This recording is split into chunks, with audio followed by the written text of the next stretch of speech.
ഏറ്റവും ഇപ്പോഴും ഇഷ്ടം നിങ്ങൾ തമ്മിലുള്ള ഒരു സ്നേഹം കാണും. ഒയ്യോ, രണ്ടുപേരും പുണ്യം ചെയ്യും. ഞാൻ വിചാരിച്ചു എനിക്ക് നിങ്ങളെ അംഗീകരിക്കാൻ പറ്റില്ല, കാരണം ഞാൻ അങ്ങനത്തെ ഒരു സ്ഥലത്തു നിന്ന് വരുന്നതാ. ഒരിക്കലും ഇങ്ങനെ പെണ്ണ് പെണ്ണ് എന്നുള്ള കൺസെപ്റ്റ് ഒന്നും എനിക്ക് ഇവരുമായിട്ട്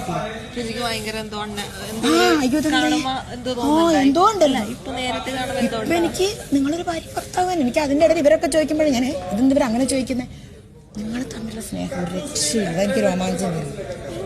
മോളെ അതെടുത്ത് അയ്യോ എനിക്കത് ആലോചിക്കുമ്പോൾ എനിക്ക് കണ്ടകം പറയാം. ഇത് അപകടമാണ്. അപകടമെന്ന് പറഞ്ഞാൽ ചെറിയ ഒരു അപകടമല്ല ഇത്.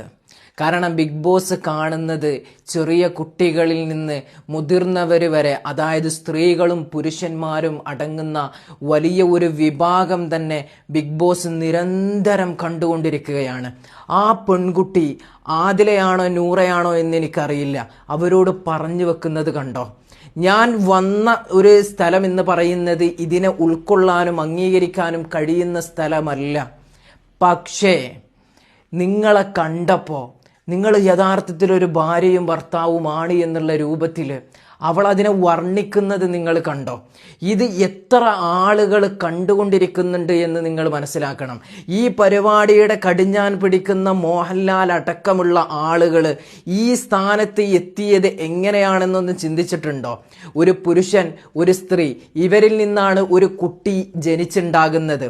ഈ ഒരു ആശയം നിങ്ങളെ കേൾക്കുന്ന നിങ്ങളുടെ മകളടക്കമുള്ള പല ആളുകളിലേക്കും കയറി കൂടിക്കഴിഞ്ഞാൽ ഇനി വരുന്ന ഒരു സമൂഹമുണ്ടല്ലോ, ആ സമൂഹത്തിന്റെ പോലും അവസ്ഥ എന്താണ് എന്ന് നിങ്ങൾ ചിന്തിച്ചിട്ടുണ്ടോ?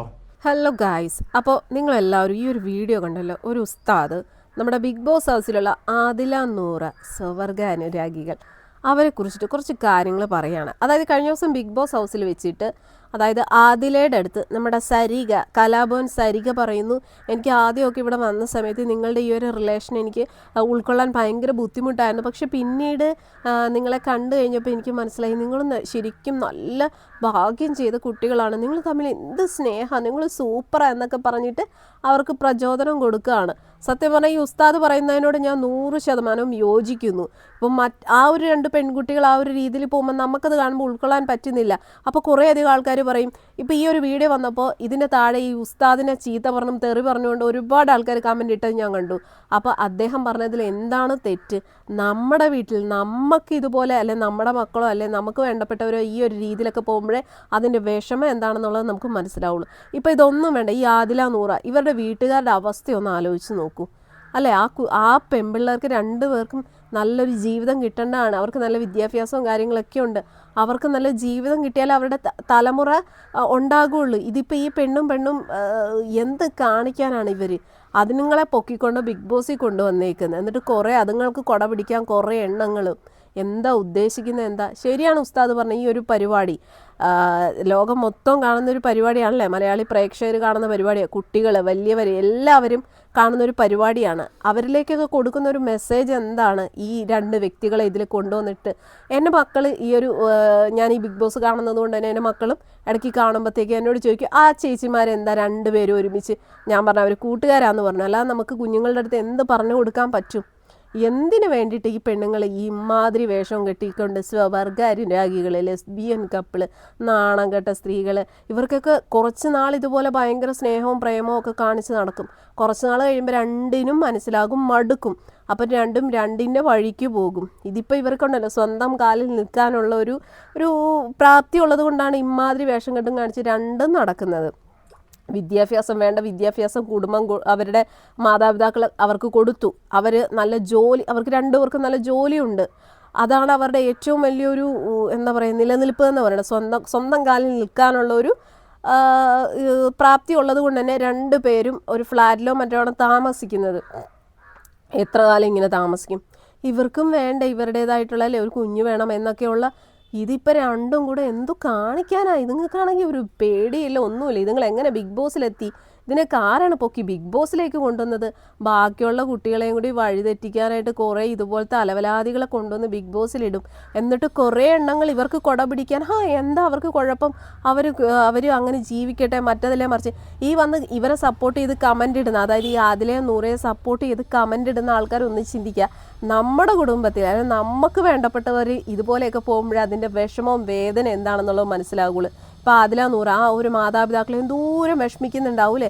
കാരണം നമുക്കറിയാം, നമ്മളൊരു കുഞ്ഞിനെ പ്രസവിച്ച് വളർത്തി വലുതാക്കി അവരെ സ്വന്തം കാലിൽ നിൽക്കാൻ പാകത്തിനാക്കി കഴിയുമ്പോൾ അവരവരുടെ തോന്നിവാസത്തിന് പോകുമ്പോഴേ നമുക്ക് മനസ്സിലാവുള്ളൂ അല്ലേ, നമ്മുടെ മക്കളെ നമ്മൾ എന്തോരം കഷ്ടപ്പെട്ട് വളർത്തി വലുതാക്കി കൊണ്ടുവന്ന് അവർ സ്വന്തം കാലിൽ നിൽക്കാനാകുമ്പോൾ അവരവരുടെ ഇഷ്ടം നോക്കി പോകുന്നു.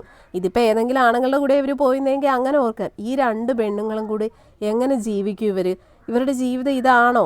ഇത് നിലനിൽക്കുമോ? എനിക്ക് തോന്നുന്നില്ല ഈ ഒരു ജീവിതമൊന്നും ഒരിക്കലും നിലനിൽക്കുമെന്ന് തോന്നുന്നില്ല. പിന്നെ ഇവർക്ക് വീട്ടുകാരെന്ന് പറയുന്നത് ഇവരെ വലിയ ശത്രുക്കളെ. അപ്പോൾ അതിലേടെ ആയിക്കോട്ടെ നൂറയുടെ ആയിക്കോട്ടെ, വീട്ടുകാരോട് ഇവർക്ക് ശത്രുതയാണ്. കാരണം എന്താണെന്ന് വെച്ച് കഴിഞ്ഞാൽ ഇവരുടെ ഈ ഒരു ബന്ധം വീട്ടുകാരെ അംഗീകരിക്കാത്തത് കൊണ്ട് തന്നെ അതിലേക്കും നൂറയ്ക്കും അവരുടെ വീട്ടുകാരോട് വെറുപ്പാണ്.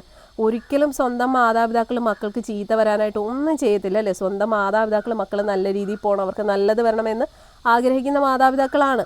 ഈ 2 കുട്ടികളുടെയും കുടുംബത്തിൽ അത്യാവശ്യം സാമ്പത്തികമായിട്ടൊക്കെ നല്ല രീതിയിൽ നിൽക്കുന്ന ആൾക്കാർ കുടുംബമാണ്. പക്ഷേ ഈ ഒരു രീതിയിൽ ഇവർ 2 പേരും ഇവരുടെ ഇഷ്ടം നോക്കി പോകുന്നപ്പോൾ വീട്ടുകാർ ഇവർ ഉപേക്ഷിച്ചു. അല്ലാതെ എന്ത് ചെയ്യണമായിരുന്നു? എന്നിട്ട് ഈ ആദിലയും നൂറയും പറയുമ്പോൾ ഇവരുടെ ഭാഗം ഭയങ്കര ക്ലിയർ, അവർ നല്ല വ്യക്തികൾ, അവർ ചെയ്ത പ്രവൃത്തി നല്ലതാണ് എന്നുള്ളതാണ് ഇവരുടെ സംസാരം.